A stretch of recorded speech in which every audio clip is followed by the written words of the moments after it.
inconfondibile il linguaggio di Mahler, inconfondibile naturalmente per un europeo, non per un europeista, cioè per uno, per esempio, degli appartenenti a quella cozzaglia raccogliticcia di profughi disperati da varie famiglie politiche, diciamo di rifugiati politici in un certo senso, che sta cercando di mantenere in vita un progetto cui noi, diciamo, tatticamente, ma facciamo finta anche sinceramente, non possiamo che augurare un grande successo, cioè il famoso Conte Ter. Vabbè, non parliamo tanto di questo, però questa mattina, ascoltando, come è doveroso fare la rassegna stampa di Daniele Capezzone, sono stato favorevolmente impressionato, fra le altre cose che favorevolmente mi impressionano ogni mattina, dal fatto che anche lui abbia notato che l'ostinazione nel perseguire delle soluzioni politiche che comunque sono tutte fallimentari, perché sono tutte fallimentari, venga portata avanti però in nome di un nobile ideale, quello dell'Europa. Apro e chiudo una parentesi per dire che l'Antartide, l'Australia, le Americhe, in generale poi l'Eurasia, insomma, non vengono considerati ideali, ci dovremmo anche porre la domanda del perché. Vengono tutte giustificate in nome di questo ideale e però, diciamo così, con quel raffinatissimo, godibilissimo understatement che caratterizza la sua rassegna stampa, Capezzone ha affidato a un non detto e a un sorriso di compatimento la ovvia conclusione che si deve trarre da questa postura politica, cioè anziché nobilitare un progetto politico fallimentare anche che ha l'unico risultato finora, ma credo in generale, di dare quel quarto d'ora di celebrità a cui, come ben sappiamo, nel mondo postmoderno tutti possono aspirare, a personaggi che conoscete e che hanno tutto il mio rispetto umano, i Causin, i Ciampolillo, lo stesso Conte da un certo punto di vista. Di fatto, anziché nobilitare questo progetto che ha questi, ecco, nel furgone di fronte a me, è partito e si è aperto lo sportello, che forse qualcuno glielo dovrà dire, ma insomma, qualcuno glielo dirà. Anziché nobilitare nel nome di un alto ideale, cioè nel nome di una espressione geografica, questo progetto dai risultati eclatanti, di fatto non fa altro che screditare il progetto stesso, atteso che i risultati eclatanti di esso progetto saranno il quarto d'ora di celebrità per quei due e una ulteriore perdita di tempo per tutti noi, perché mettiamocelo bene in testa, prima delle elezioni, lo dice anche molto bene oggi Guido Crosetto nella sua intervista su Repubblica, prima delle elezioni una maggioranza stabile non ci sarà.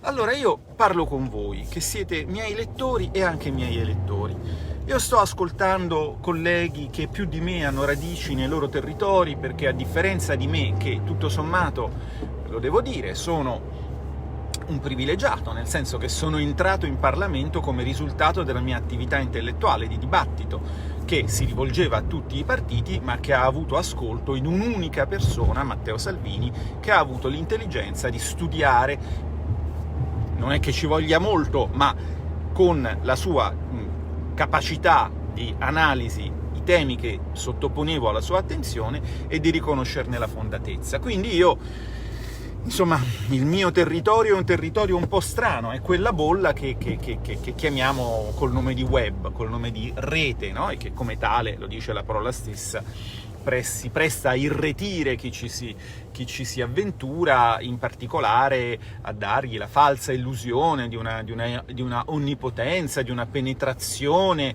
nella società che poi in effetti magari neanche esiste. Allora io parlo molto con i miei colleghi, mi affido molto alla saggezza di chi, per esempio, perché è amministratore, perché è sindaco, come tanti collegi che sono sindaci, la mia compagna di banco, non so, Daisy Pirovano, non so, Cristiano Giuliani, insomma, tanti sono sindaci, chi è proprio a contatto con le persone.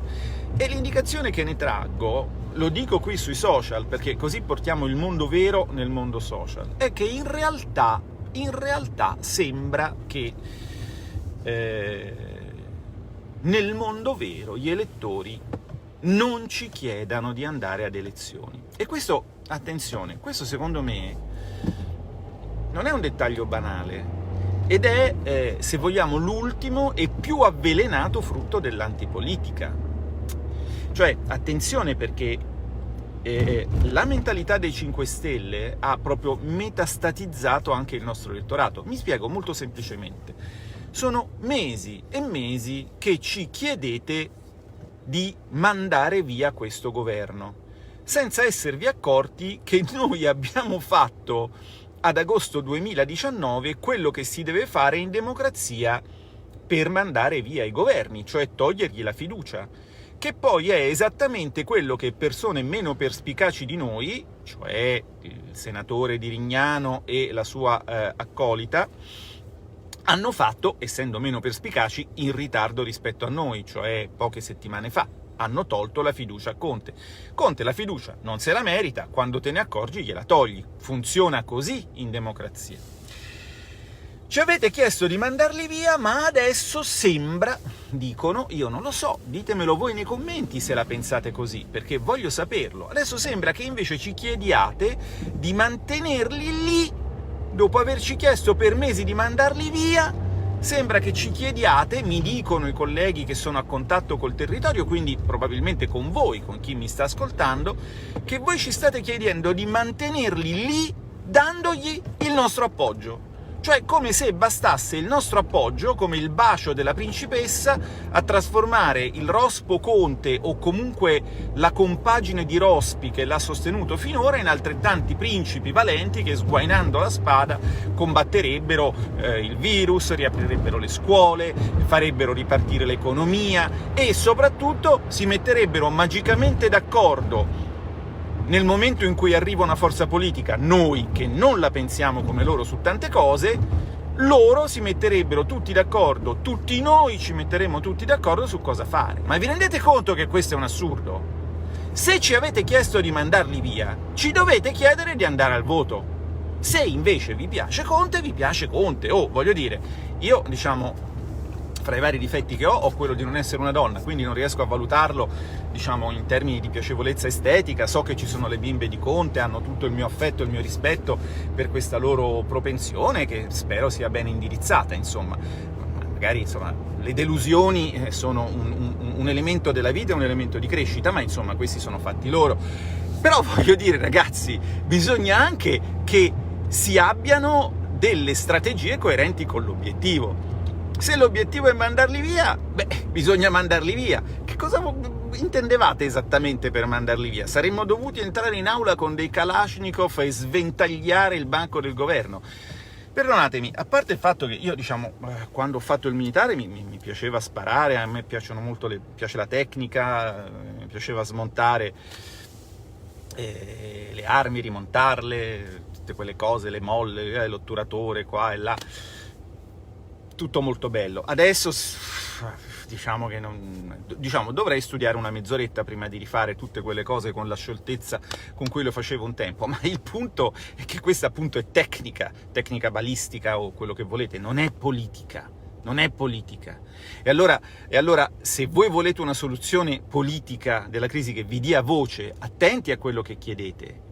Perché, guardate, il discorso non possiamo permetterci di non avere un governo in questo momento, perché se no siamo senza nocchiero in gran tempesta, vabbè, ci siamo perlomeno da quando qualcuno, che gli europei non gli europeisti, avranno riconosciuto in questa citazione, lo disse tanto tempo fa.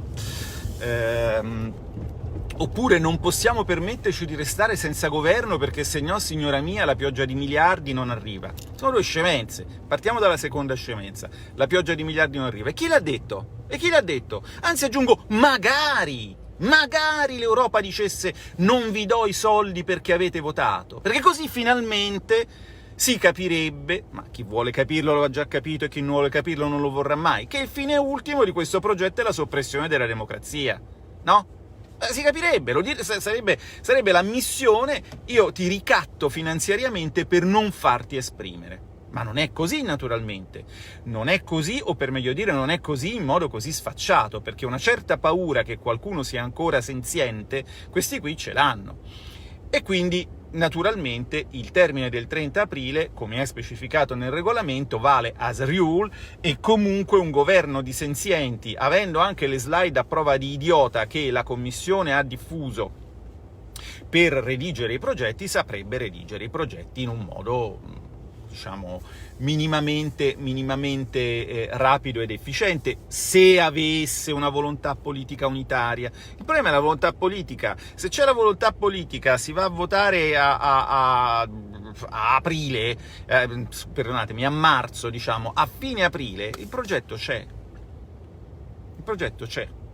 E se poi arriva a fine maggio va bene uguale, perché quel termine è ordinatorio ma non perentorio, d'accordo? Punto e a capo. Ma ancora peggio è la scempiaggine di chi, spero non sia né un mio lettore né un mio elettore, ma soprattutto spero che non sia un mio lettore, dica: ah, non possiamo avere un governo oggi perché saremo appunto senza nocchiero in gran tempesta. Questa è una cretinata. Ragazzi, lo Stato è gestito dal cosiddetto, quello che in America si chiama il deep state, e che io preferisco chiamare la alta amministrazione, d'accordo? La alta amministrazione si occupa del disbrigo dei vari affari, quelli correnti, ma ultimamente sempre di più anche di quelli non correnti, dà un indirizzo politico. L'indirizzo politico è quello che diceva la dottoressa Palombelli l'altra sera in trasmissione, no? Quindi, voglio dire, tranquilli che noi politici, se non siamo completamente idioti, abbiamo anche una coscienza dei nostri limiti, abbiamo un'alta coscienza, un'alta stima e un'alta opinione della capacità del deep state di gestire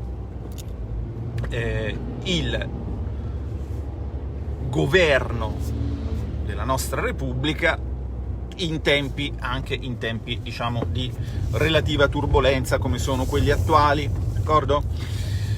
E quindi che cosa vuol dire? Vuol dire che ci potremmo tranquillamente permettere, come in effetti ci stiamo permettendo, una crisi di governo senza che, non so, crollino, diciamo, le istituzioni dalle fondamenta e il velo del tempio si squarci dal basso verso l'alto.